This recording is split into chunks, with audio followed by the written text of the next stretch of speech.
What's going on, YouTube? Welcome back to the channel. And then with this update, this brand new update that we finally got, California Resistance, they have finally fixed a lot of controller issues. And here is why you need to look at your settings again, and the biggest reason is because you're dead zones. Before, if you don't know, what happened was the game wasn't reading the raw analog stick input properly. Center dead zone was too big, meaning tiny movements wouldn't register. So the outer dead zone wasn't consistent, so the aim either felt sticky or it felt floaty at times. Fine adjustments, especially at long ranges, felt almost impossible. So players weren't crazy, the game literally just wasn't reading your stick movement correctly. On top of the dead zone problems, the controller had extra input latency, which made your aiming feel delayed, unresponsive, inconsistent, and very unpredictable. That is why many controller players agreed that it felt different every match. It's because it was. Even one of the devs confirmed that Sony controller had low compatibility with Battlefield 6 at the launch, and the game just wasn't handling the raw input properly. So the game dead zone values were not being translated cleanly into the engine, which is one of the biggest mishaps you can have with a FPS right at launch. Great news, with this update, they finally fixed it. They corrected how the input is read. They fixed the center dead zone so tiny movements can actually register. They fixed latency so aiming is a lot more responsive, and overall the aim feels closer to what it should have been at launch. Okay, let's jump into the settings now, and the first thing you're going to have to do is come down to controller, go to your settings, go all the way down to controller tuning. You're going to come here and we're going to redo your dead zones, okay? I know you probably followed a lot of videos out there trying to just copy other people's dead zones, but what you really need to do is figure out your own dead zones, otherwise nothing is going to help. Looking at your dead zones, first thing you want to do is keep your axle always at 2. If it has to go any more than 2, your controller is just not going to be able to read it properly. It's probably time to get a new controller. So start it off at 2 or 1. 2 is kind of where I like it, but start off at 2 and turn your center dead zones for both your sticks to 0. What you're trying to figure out is if your controller has stick drift. Now, if your controller is not moving at all, or if none of your sticks is moving, so you're not like slowly walking to the left or right, or and your aim is not slowly changing, then you're good. Look at that. You see that mine is moving to the right slowly. All you have to do is kind of flick your joystick like that, any direction, and it will eventually pick up if it has controller drift or not. Mine clearly does. On my left stick, there is clearly stick drift. You guys saw that? There you go.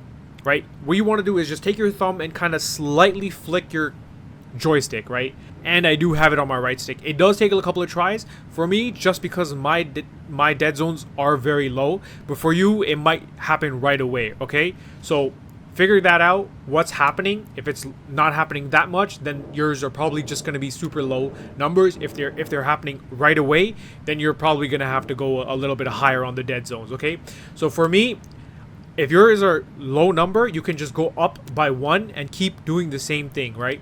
So I'll show you. I'm going to go up by 1 and I'm going to do the same thing again, right? Okay, there you go. I already see that I have a little bit dead zone, but it's a lot slower now. Let's check my left stick. And again, you just want to flick your joystick. You can see it on the map, what I'm doing. I'm just barely flicking it. Oh, there we go. Yeah. I might be able to get away with 1 on that, but I'm going to turn it up to 2 anyways. And you're just going to keep doing that until it completely goes away, okay? That is what you're going to have to do. It's a little bit tedious, but that is how you find the best settings. And I'm going to check my right stick again, my aiming one, because I had it on 3, I know that. Because I did the test earlier, but I might be able to get away with 2. You know what? I think, boys, we might be able to get away with 2. Oh. No, I won't. I think that's my... That might be both of them, actually. Yeah. I'm going to have to move it up a little bit more. So we're going to come back down, move them up. And then from here, we'll test it one last time. Again, mine are very low, so I'm not too worried about mine. But if yours are pushing past like 5, 6, it might be time to get a new controller, because what dead zones really determines is how far you have to push your joystick before it starts registering as a movement. Of course, me having it on 3 means, you know, I don't have to push it too far. I can get away with a small flick like that, and it'll register as a small movement, right? Like that. So that is the main thing you need to figure out for your joystick. Because if your number is really, really high, like a 6.5, that means you're pushing your controller a decent amount before it even starts moving. That's also going to create a type of input lag, let's say. It's not actually input lag, but it is the closest thing I can describe it to. It's going to take time, you know, for you to get to that threshold for the game to even count as a movement, okay? So that's the first thing you're going to do. You're going to figure that out, okay?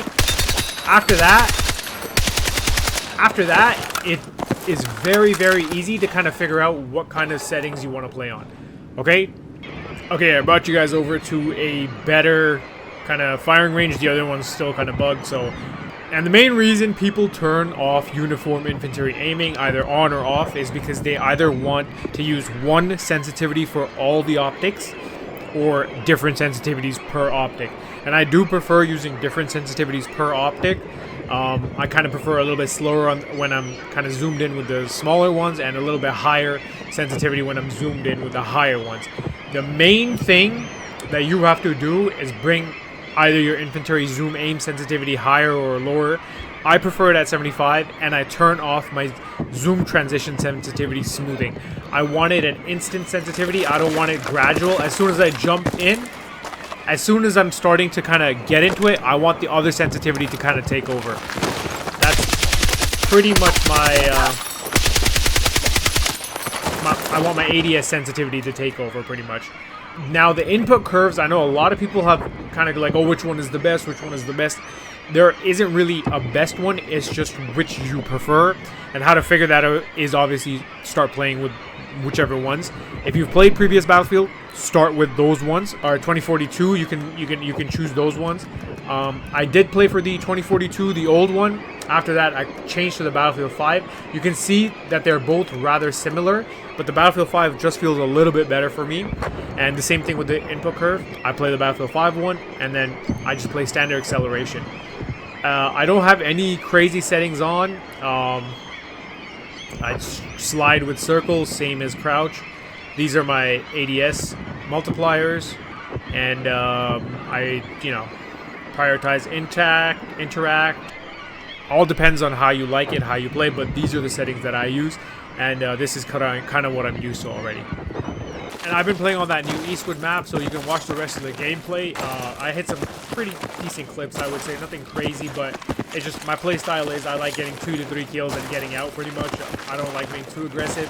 Plus, I'm playing with a carbine, you know. I do stream usually 7 p.m. Eastern time, so if you're ever free and you want to come on by, would love to see the members of the pack. Other than that, thank you for watching, and I'll see you guys in the next one. Peace.